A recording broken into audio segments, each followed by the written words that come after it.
Good evening, America. Welcome to your Friday edition of Just the News, No Noise. Tonight, I'm, of course, as always, John Solomon reporting to you from Washington. Tonight, we're going to do something a little different. Amanda will rejoin us back on Monday, but we're going to do a little bit of a special report. We're going to drop out of the breaking news. We'll leave that to the other great shows on Real America's Voice.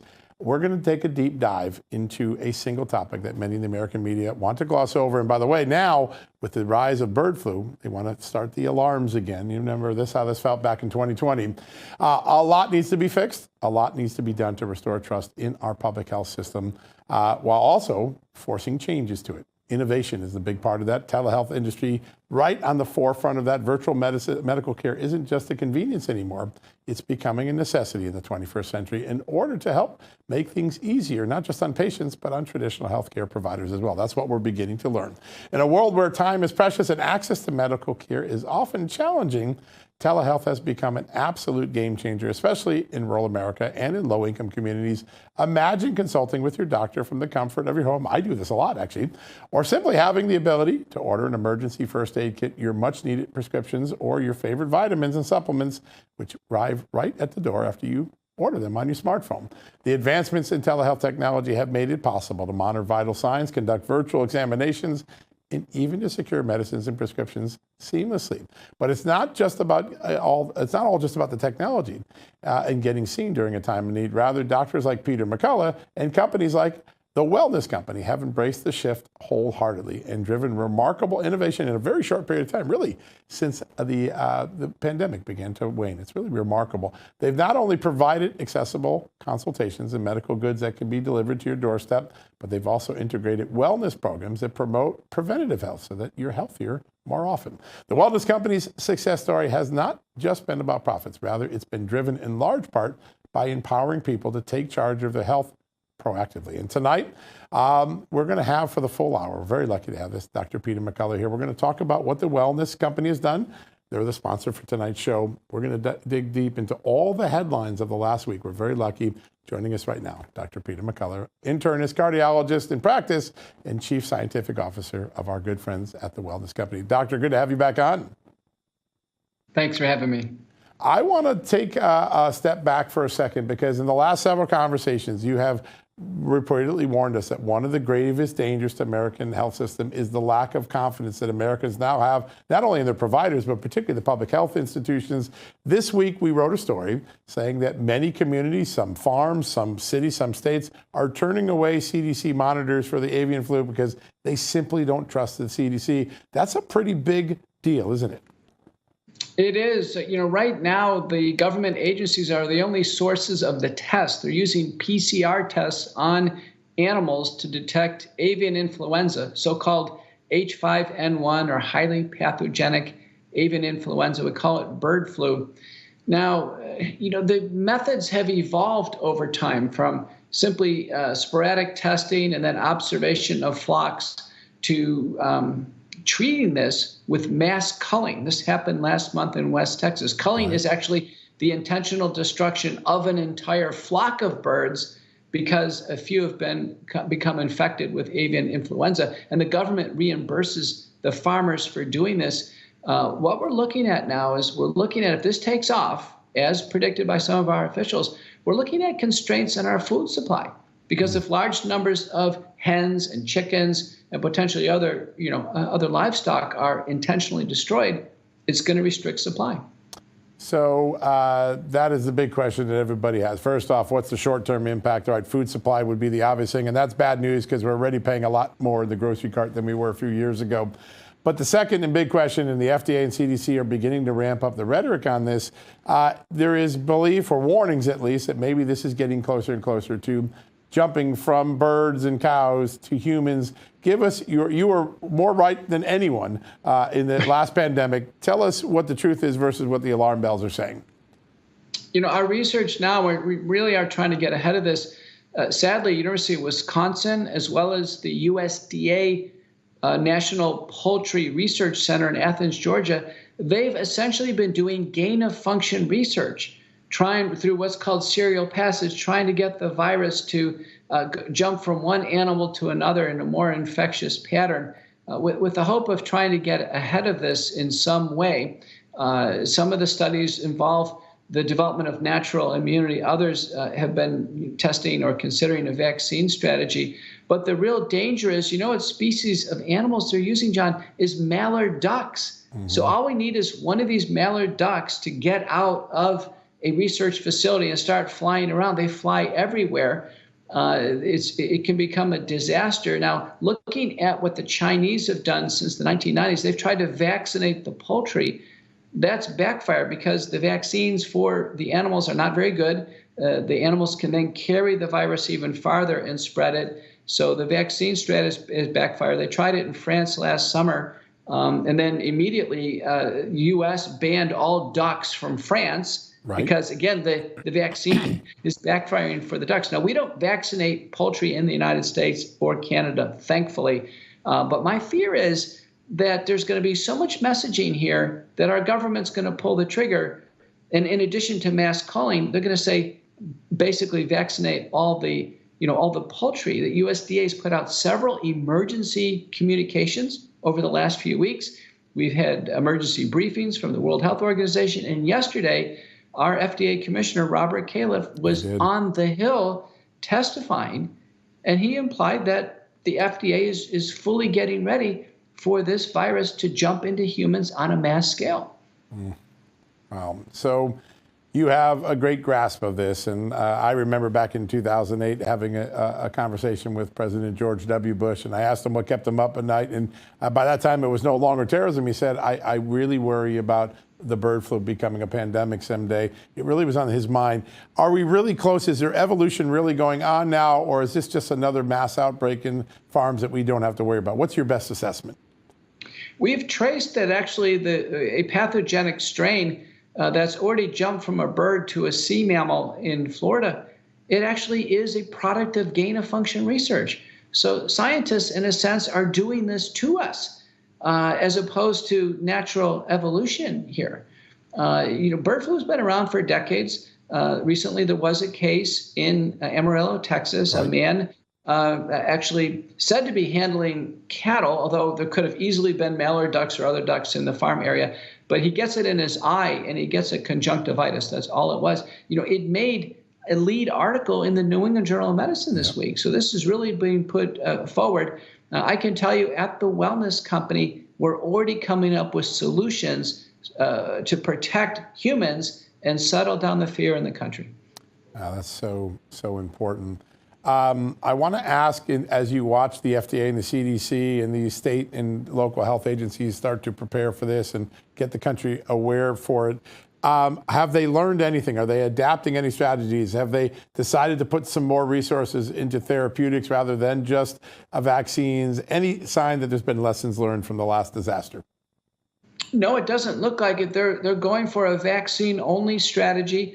In 2021, the U.S. FDA approved a human bird flu vaccine by a company, CSL, and it's an antigen-based vaccine. The same company is working on a self-replicating messenger RNA vaccine.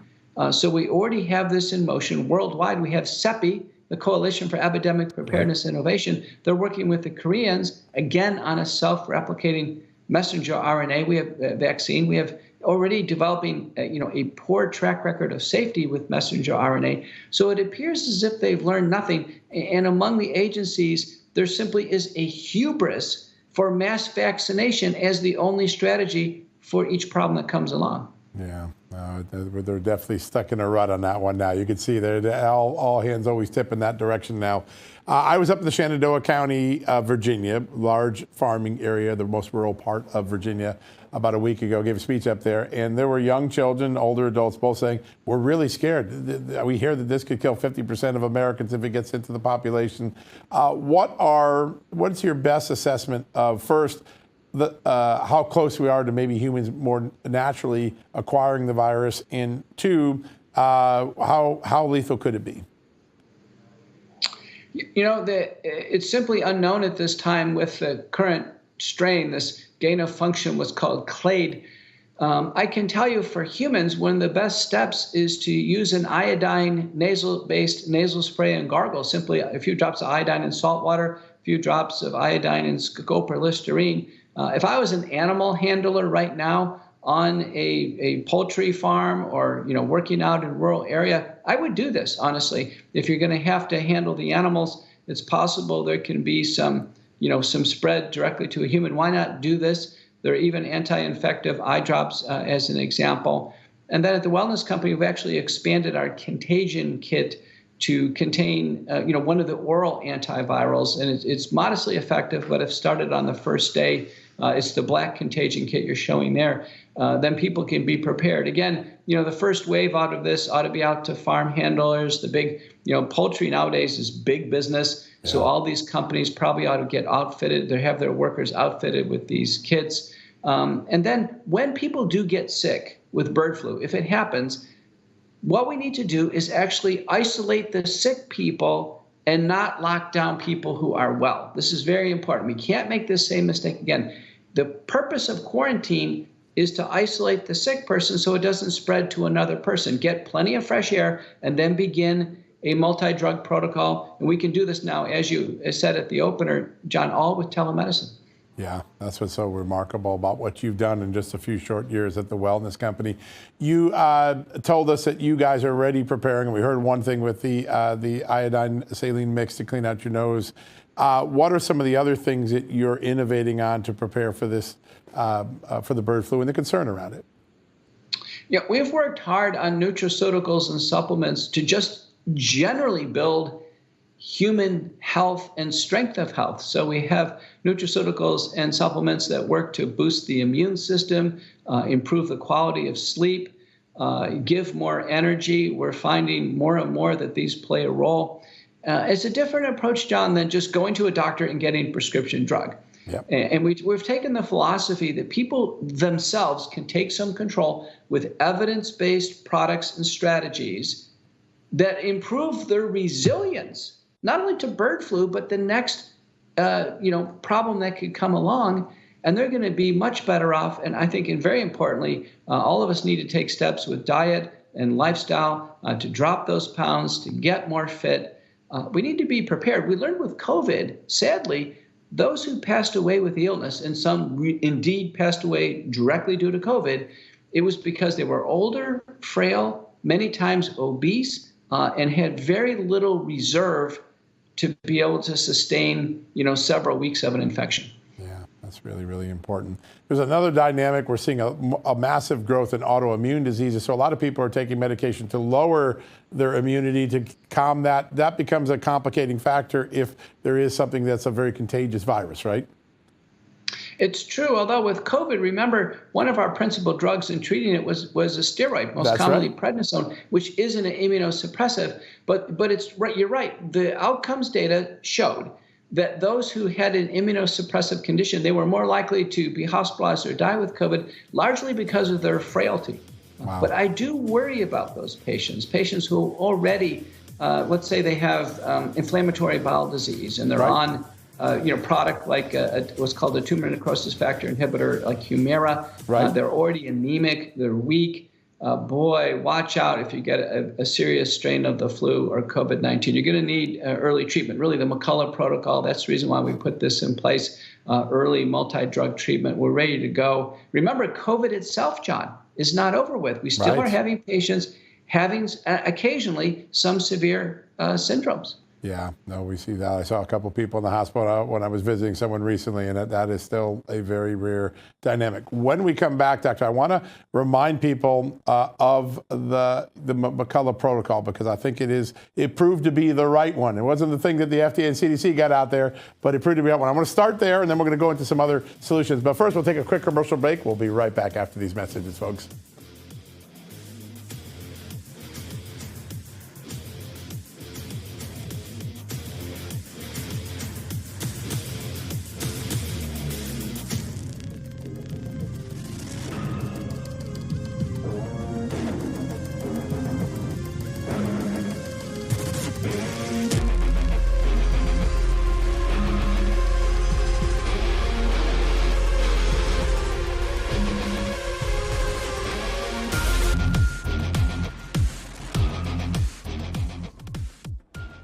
Welcome back, America. More with our exclusive conversation with Dr. Peter McCullough. His work has been groundbreaking in cardiology, intern medicine, but most importantly in revolutionizing our healthcare industry with the work at the Wellness Company to make telemedicine a much bigger part of our lives and our public solutions.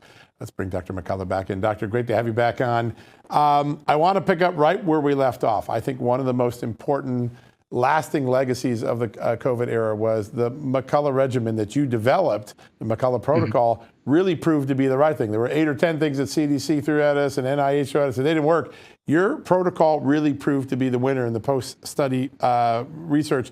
Tell us what that McCullough protocol really is. Well, McCullough protocol was ultimately copyrighted in my name, mainly so people can locate it and understand what we're talking about. But it starts at the very beginning with the white box at the top, which says risk stratification. Not everybody, for COVID or influenza for that matter, would be at the same risk. It was only older individuals with multiple problems. And then we do things to reduce the re-inoculation of the virus. So we get fresh air. Open the windows, get fresh air. It's not good to be, in a closed room when you're sick with the virus. You want fresh air. Get the mask off, get away from people, and get fresh air. And then we work with what's called virucidal nasal sprays and washes. And this would, again, work for so many other illnesses. A few drops of iodine in salt water, spray it up the nose, sniff it back, spit it out. We do this when acutely ill. A few drops of iodine and scope or Listerine. You can use any form of iodine, Lug-Oils or povidone iodine.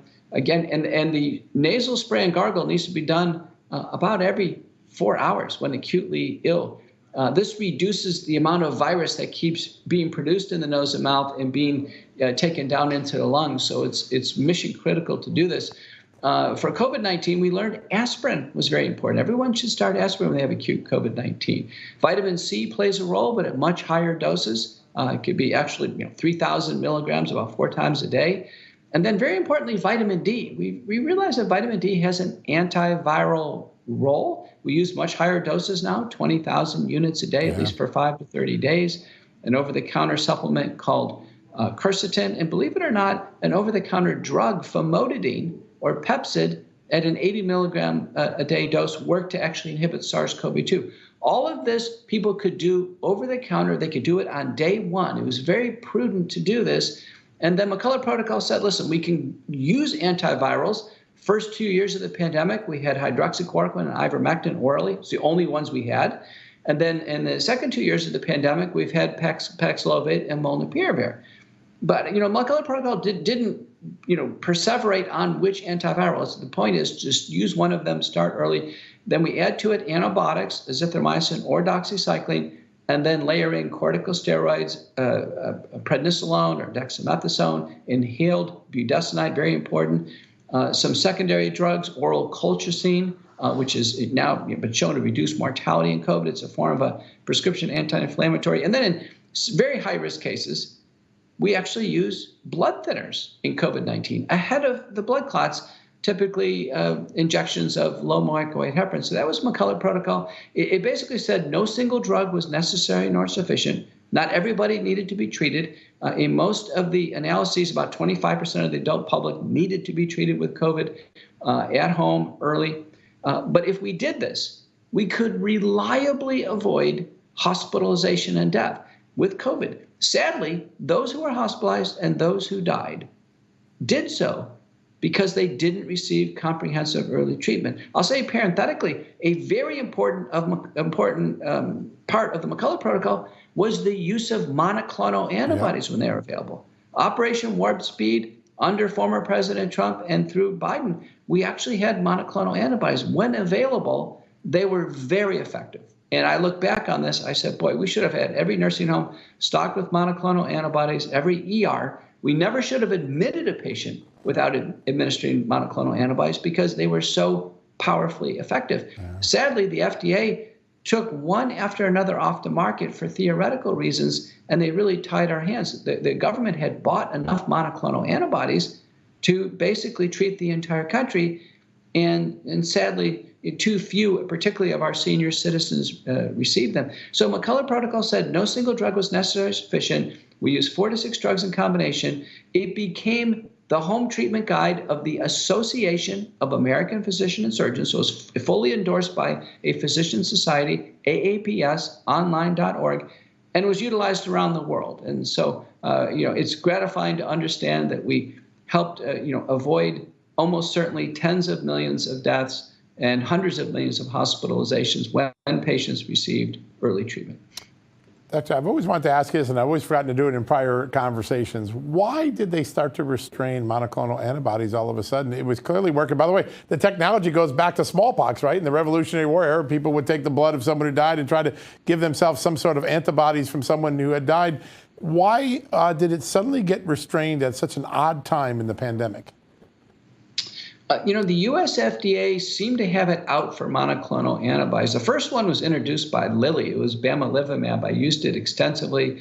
Again, these were high-tech, fully humanized monoclonal antibodies. People received in infusion. And 201, talk to your friends and family. Those who got the monoclonal antibodies felt well almost instantly. Yeah. We needed to start them early. But what the FDA did is, as the virus mutated, the FDA said, well, these monoclonal antibodies won't work. But they didn't rely on any clinical testing. And I always thought it was a double standard that the FDA was pulling monoclonal antibodies off the market one by one very quickly. But the vaccines, they weren't updated quickly at all. But the vaccines remained on the market while the monoclonal antibodies were pulled off. It was the same FDA making these decisions. That's a head scratcher, but you're right. That's exactly what happened. It's amazing. I want to turn to the idea that you can sterilize or reduce the viral load in your nasal passages. That was mocked and laughed early on. But I got to tell you, the first time I got COVID, my doctor said, we do that all the time. If we're in an emergency room, a lot of people sick, we go home. That's what we do. Why did that one get laughed off when it's been in the medical routine for so many decades? The FDA and FTC tied up all the companies early on. We put a chapter in my book, Courage to Face COVID-19. We interviewed one of the CEOs of the company. He said, what's going on? He goes, listen, I can't get any product out to people and get the research done because the government agencies are basically trying to tie up this strategy of using these sprays. So let me tell you what I recommend in practice. For just daily use, people who are concerned about picking up something, I recommend a xylitol-based product. One of them is Clear, XLEAR. Another one is Neomed. These are xylitol. Xylitol is a natural sugar. It doesn't get absorbed, but it promotes a favorable microbiome that kind of fights off the invaders. It's a very key strategy. A couple puffs in each nose twice a day. You can gargle with xylitol, forms of a mouth rinse, or even just use xylitol gum. That would be spry gum or xylitol mints. There are a multitude of studies. There was actually a 2016 Cochrane analysis from the UK on xylitol, all favorable. Reduced infections, reduced in kids, reduced needs for tympanostomy tubes, reduced dental caries. The data are all positive for xylitol. This is widely available. People should look for it. But then when people get acutely ill, we switch over, as I've described, to an iodine-based approach, because iodine is a slight irritant, and then we hit it very hard every 4 hours. But there are over 20 clinical trials with COVID. They consistently showed that this nasal spray and gargle approach reduced the risk of infection. A paper by Balmorth and colleagues showed with the xylitol-based spray, they reduced new cases of COVID by 71%. That's amazing. This was actually better than a vaccine. Yeah. And then during acute treatment, a randomized prospective blinded trial by Chowdhury and colleagues demonstrated massive reductions in PCR positivity rates by day 3 and need for hospitalization and oxygen. So these were winners. There was even an inpatient study, John, showing that an iodine-based spray worked in the hospital. And sadly, hospitalized patients sat around. They got minimal treatment. They weren't even given a nasal spray or gargle to use in the hospital. Yeah, so important. Last time we were on, someone asked me to ask this the next time I got to. Some people have said, what about hydrogen peroxide? Can that do any effect if you don't have access to anything else? I'm sorry, I missed the question. On Twitter messaging or X messaging recently, someone asked me to ask you next time I got you, is hydrogen peroxide one of those things that can do something? If you don't have access to anything else, does that do anything in the nasal passageway? If you have hydrogen peroxide, it comes in a brown bottle, Yep. the 3%. One can actually gargle with that, or you can add it to a conventional gargle like Scope or Listerine, Right. and you don't have to worry about the concentration. Simply gargling with it. The gargles ought to be about 30-second gargles, by the way, and then spit it out. It's a bit more irritating for the nose, and so the data on using it as a nose spray or even as a nebulizer are a little bit more disappointing. Yeah. So I'd refrain from it, from doing that, just because it can be an irritant. But for the gargle, it's perfectly fine. Remember, the virus is in the nose and mouth for days before it invades the body. It's important. And we tend to get congested, and then we reach for pills. But the problem is pills are just working inside the body in the bloodstream. They actually don't get into the sinuses very well. Yeah. We need to spray something up in the sinuses. Do you know that virtually anything works? Just salt water works. People who by the ocean just got some salt water up in the nose. That's beneficial. And believe it or not, even in babies, dilute baby shampoo works. No kidding. Wow. Yeah. I would have never guessed that. Oh, we're getting some really good tips here. Doctor, we're going to take a quick commercial break. When we come back, I want to talk a little bit about the pandemic preparedness tools you've built at the Wellness Company. And then I want to pivot over to the big news of the last week. AstraZeneca, 2 big lightning bolts. We all knew it for those who followed you, but it shocked the country. I want to dive into that in a second because I think there's a lot of lessons to be learned from that. We'll do that, folks, right after these commercial messages. In the meantime, be sure to go check out the Wellness Company. They're on the cutting edge of medicine. We'll be right back right after these messages.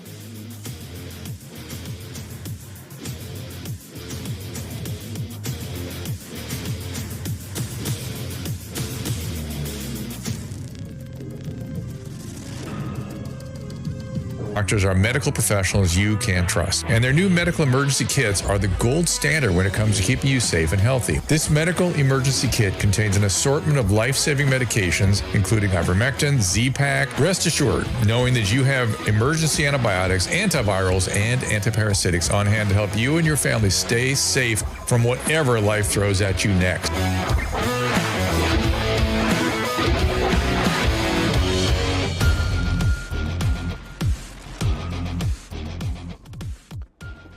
Welcome back, America. A great discussion tonight with our amazing guest, Dr. Peter McCullough. We're getting so many important pieces of advice that we were often denied by our public health institutions, but that's the benefit of having Dr. McCullough with us tonight. You're going to get a lot of actionable stuff for you and your families, particularly with bird flu flying around. Let's get back to our conversation with Dr. McCullough. Doctor, when we were going to commercial break, you laid out an extraordinary number of things, simple things we can all do when we face a serious infection.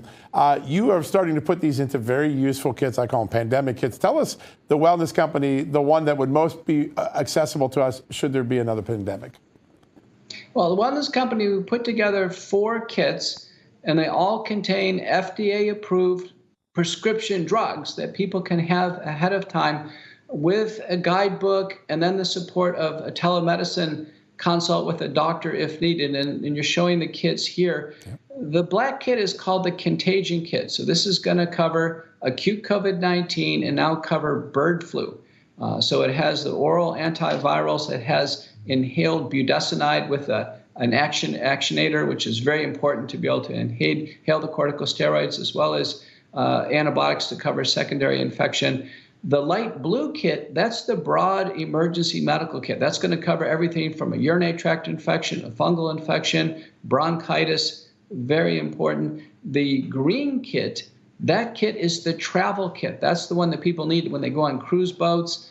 They go on prolonged trips to other countries. That's going to keep people out of an ER where they don't speak English, and will get people out of an infectious diarrhea, some type of other infection that one could pick up on the road. And lastly, the red kit, that's the one that the campers need. This has a first aid, antibiotics, thing to handle spider bites, deep cuts and wounds, all the necessary first aid equipment.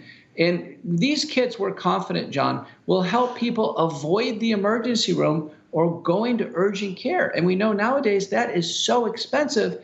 These kits are far more affordable and much more reasonable to have ahead of time to avoid that big expense and getting worse when one really doesn't have time for it or in a position where they simply can't get the care. Yeah, there's nothing like being on vacation and getting sick and having to spend it in the ER. You don't want to do that. That travel kit is a big one. Anyone who's ever gone on a cruise ship knows that. Doctor, I want to pivot for a second because in the last week there's been some pretty momentous news coming from one of the drug makers who made a vaccine for COVID-19, AstraZeneca. There were two significant revelations. A week ago, the acknowledgement that there were some side effects related to AstraZeneca. They put that out in a public statement. And then a couple days after that, AstraZeneca just pulled back from the market, basically saying there aren't enough people buying the COVID-19 vaccine to warrant keeping it on the market. Tell us what was the driving force behind both of those extraordinary moments.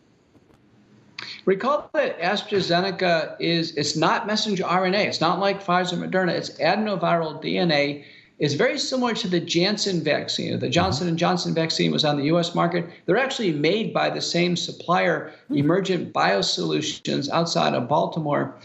Here, AstraZeneca early on had problems with blood clotting and a condition called vaccine-induced thrombotic thrombocytopenic purpura. People actually had clotting and bleeding at the same time. Another complication, cavernous venous thrombosis in the brain. And so these casualties mounted over time. In the U.S., AstraZeneca never gained approval in the U.S., but it was widely used in the U.K., Europe, and in India. It was under the brand name Covishield in India. And what we learned is in the U.K., finally some families got together and mounted a lawsuit against AstraZeneca saying, listen, these blood clots were disabling, some were fatal. This was horrible. And, AstraZeneca, in the transmittal of all that, acknowledged the fact that, yeah, the vaccine causes blood clots, potentially fatal VITT syndrome. And then within a week, there is the call to just pull them off the market globally. I think, honestly, it was capitulation. It wasn't because of market demand. These companies had pre-purchased arrangements with government, so it's not a market demand by popularity. It was really, I think, a drug safety issue that became exposed, and it became so clear to the world that AstraZeneca wasn't safe, the company pulled it off the market. Yeah, interesting to see. So I think now, 4 years from the original start of the pandemic, you've got mRNA vaccines that underperformed. Then you have more traditional vaccines that also had quite a few unexpected side effects. People say, well, is this bad for the future of vaccines? Are we not going to be able to create vaccines for future diseases?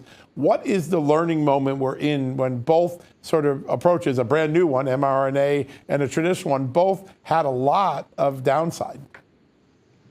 I think we've learned a couple principles. One, it's very hard to have a vaccine prevent transmission from one person to another. And if you look at almost everyone, the vaccines fail on stopping transmission. They do. Even on the FDA's website, the CDC website, they say like the polio vaccine, the IPV, it doesn't stop transmission. So a vaccine wouldn't be taken at any circumstance to protect others. That's the first concept. A vaccine would be taken to protect one's own individual risk or vulnerability. And so really what we're looking at, I think, is a shift from mass vaccination of everyone to selective use of vaccines for people at specific risks. So, a child born today is facing about 108 shots from age 0 to 18, many times for illnesses of which there is no significant risk. I think that's going to change. And that when there is a risk condition, I'll give you an example, cystic fibrosis, a serious lung problem in children. Oh, yeah. They almost certainly need the full battery of protection, right? I'm a healthcare worker, John. I need protection against hepatitis B because healthcare workers are working with blood and body fluids. So I think it's all going to be in the future individualized. It's not going to be blanket vaccination for everyone. Risk-associated decisions as opposed to one size fits all. Do you feel like the industry is moving that way? The World Council for Health in September of 2023, largely triggered by putting the COVID-19 vaccines on the childhood schedule down to age 6 months, they pointed to 5 studies showing a healthy child initially is better off going without vaccines and then taking a risk-based approach after that. So they actually called for a moratorium on the routine childhood schedule. Many parents now are backing off a bit and saying, listen, I want to I want to defer on this. 5 studies, again, showing children actually are healthier foregoing vaccination as opposed to jumping into these intense batteries of shots. Wow, that's really a fascinating and big change in the rationale of a country that's been moving towards more and more vaccinations for the last 50 years, really. Doc, this is fascinating stuff. We're going to take a quick commercial break. When we come back, I want to jump into the lack of lessons learned, what lessons still need to be learned, and are there any driving forces? Can we identify some forces? I may want to start also with the World Health Organization, since it's chomping at the bit to take control of our global health system. We'll hit all that in just a few seconds with the great Dr. Peter McCullough right after these messages. In the meantime, go to twc.health/justnews. That's twc.health/justnews. That's where you're going to get those amazing medical kits that the doctor was talking about. Get all 4. They're an amazing investment for you and your family. We'll be right back after these messages.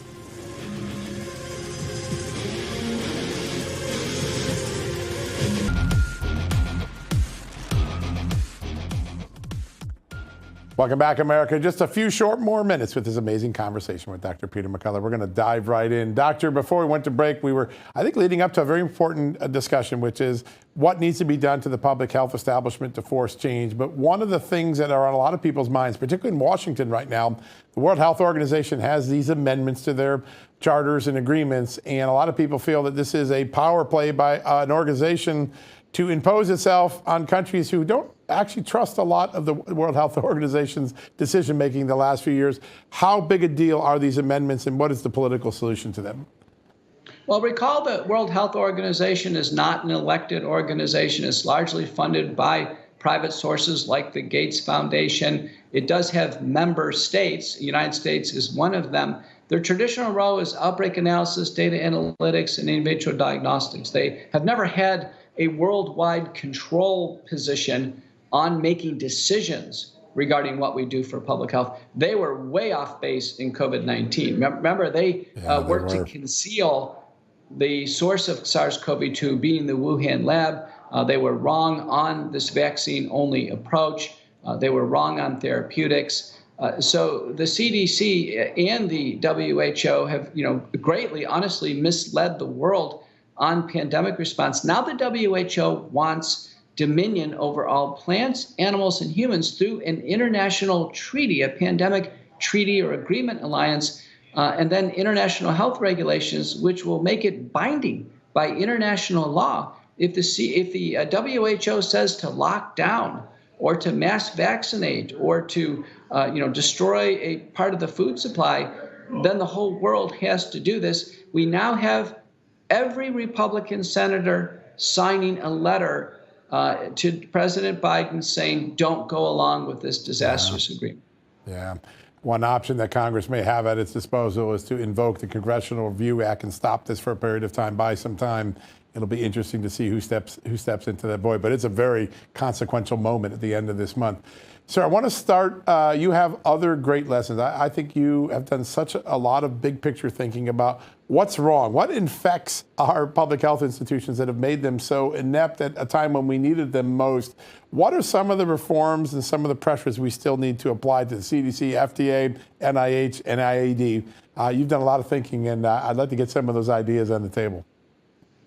Well, we need our agencies to play specific roles, and we need much stronger oversight from Washington. This is very, very important.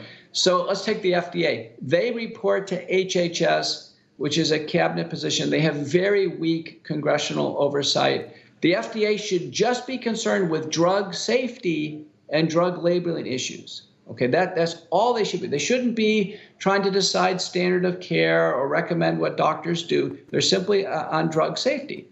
The CDC should be doing this standard epidemiologic role, largely trying to help us with, understanding the movement of a new disease, how to test for it, and informing us. None of these institutions should be a promoter of a vaccine program. The FDA can't promote a vaccine and regulate it at the same time. The CDC can't study a vaccine and promote it at the same time. If we ever have a mass vaccination campaign ever again, it should be a separate entity and then have our government bodies serve their regulatory role. And they both need very, very strong oversight. The corruption that we've seen with Big Pharma and with marketing these vaccines, et cetera. Many are suggesting that all the heads should roll in the organization, a complete change out of leadership, and then a fresh start with strong congressional oversight and then traditional roles being played. Yeah, that is such great advice. There's another element that I think was one of the greatest casualties of the COVID-19 pandemic, and that is the doctor-patient relationship became subjugated to some bureaucratic patient relationship. The doctor kind of got squeezed out. I remember as a moment I'm talking to my doctor, like, I really want to do this, but I can't get it for you. My hands are tied. I'm like, what do you mean? You're my doctor. Is there any effort to reassert the wisdom of our doctors? When someone listens to you to talk like, I want Dr. McCullough as my doctor, that has really been cut off in many ways. How do we fix that part of this? One of the big features of this was the fact that employed doctors were told by their big health system what they can do. We can never do that at any time, particularly in the case of an emergency, because the big health system is not going to be at the forefront of an innovative approach. The doctor is engaged in a private fiduciary relationship with the patient. That cannot be broken. The second thing that needs to happen, we can never have any pharmacy decline a lawfully written prescription. And yet this was done by the chain pharmacies over and over again. It's still done today, by the way. As I treat patients with long COVID or vaccine injury syndromes, I'm having patients denied drugs. We can't do this. In the setting of a novel pandemic, all the drugs will be used off their original advertising labels. We must accept that. The FDA says that's okay. We need our pharmacies to simply fill the prescriptions and get patients the therapy they need. Man, something that worked so well for a century suddenly got broken in a few short months, and it's really been hard to get it back to anything that felt like the normal. Doctor, we're going to take a quick commercial break. We got a few minutes for parting thoughts. When we come back, I want to talk a little bit about the problem that the current medical system has with transparency. Science depends on transparency. It seems as though we've got a big problem there. I want to tackle that with you and then remind everybody one more time how they go to the Wellness Center and get these incredible kits that you built. We'll do that in just a few seconds. Folks, let me just give you that email address in the meantime. It is, or the web address, very important to go to, twc.health/justnews. Go there today. You will be certain to be impressed. twc.health/justnews. These kits are amazing. 4 different kits. The doctor went over them. We'll hit them one more time before we go off into the weekend. But we'll take that quick commercial break. When we come back, a quick parting thoughts on the lack of transparency in the medical industry, something everyone's really worried about that. We'll have that after these messages.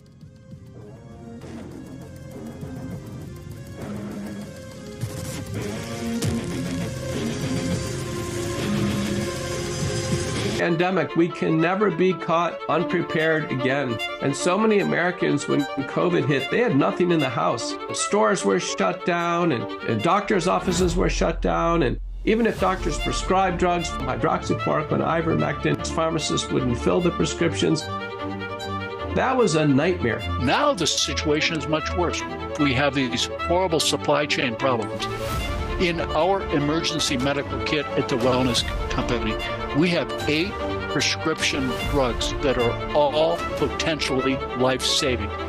Most people who died with COVID, they died in the hospital because they didn't receive early treatment. Every American family should have one of these.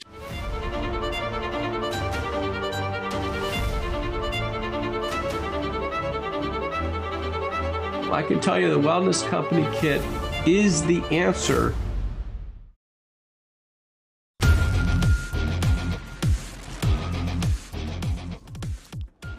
Welcome back, America. A few minutes to tie up a few loose ends. What a great conversation. I think a lot of us are going to be talking about these issues at the dinner table this week, and particularly with the bird flu now back in the news media.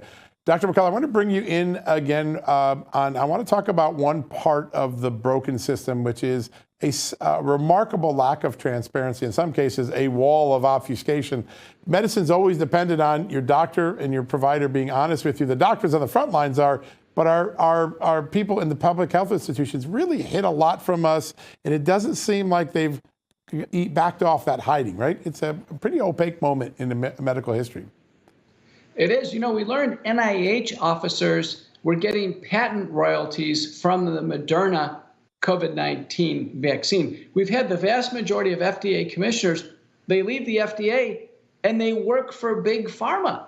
So it's obvious they're lining up their jobs once they leave. In fact, they may be currying favor to pharmaceutical companies or other entities when they make their jump to the next job. So I think for FDA commissioner, CDC director, for sure, we need restrictive covenants. We can't have them working for their next job in big pharma. They probably need to have a restrictive covenant of many years. So we want them to be very committed to Americans and not to big pharma. On the physician level, we learned that doctors were being paid or incentivized to push vaccines. So patients should be, get full disclosure. If the pediatrician is actually receiving incentives to push the vaccine, this needs to be fully disclosed. Honestly, if the media agencies are actually receiving money to push the vaccine. The Biden administration, HHS, had the COVID Community Core program. It turned out sports teams, religious organizations, the media, doctors groups, they all received government money to push the COVID vaccines. That's just remarkable. And we were in the dark the whole time. We were getting peddled the vaccines. Another element of this was right from the start, there was a concerted effort to hide the fact that most in American intelligence community believed that this virus started in the Wuhan lab as a lab leak. The fact that that got obfuscated, censored, blocked, lied about for 2 years, how much did it affect the downstream decisions of the pandemic sort of rollout of solutions? It greatly impaired our ability to respond. I'm a doctor in practice. I'm in the academic world. I needed a feed of information of what this virus was, how does it behave. In fact, our government knew the entire time that SARS-CoV-2, the COVID virus, was created in a U.S.-Chinese collaboration. Anthony Fauci, Dr. Ralph Barrett at UNC, Peter Daszak at the EcoHealth Alliance, and Dr. Xingling Li in Wuhan, China. They actually were all part of the creation, and they set up they conspired and deceived the world for a very long time, saying that it came out of nature, that they were surprised at what they were seeing. It turns out that they were all in on it. They should have told us, listen, we were working on this, something happened and it got out. These are the steps that we need to take right here, right now. What we're seeing, look at his body language there on Peter Daszak. They are still trying to cover up their involvement in the creation of SARS-CoV-2. Yeah, do no harm means also do not lie. And I think we had a lot of misinformation imposed on us for a long time. Doctor, real quick, we got about a minute left. You have done so much to revolutionize the industry from this dark moment in its history. Why is it important to get medicines in advance and not wait until something strikes? The wellness company is honestly providing the solution now. By having a membership, one is already in the system. And then there can even be an advanced membership, called One Wellness that just gives really free access to so much. But these kits provide the basis of which we can immediately instruct somebody to take a step now before an illness gets severe. We lost far too many people with COVID. They were scrambling to get supplies out at pharmacies that were closed and they were getting progressively more sick. We can't have that again. We want sick people to be at home, get fresh air, and have a kit ready to go. Such wise advice, and all made possible by the great work that you've done at the Wellness Company. Doctor, I can't thank you enough for your patriotism, your honesty, your courage, because you have made single-handedly major changes to our future. Folks, if you want to thank the doctor, if you want to get prepared, go to twc.health/justnews. That's easy to remember, twc.health/justnews. Stock up your cart. Use the promo code JUSTNEWS. You're going to get 10% off. That's a pretty good deal. All right, we're going to head into the weekend. We'll be back on Monday with regular programming.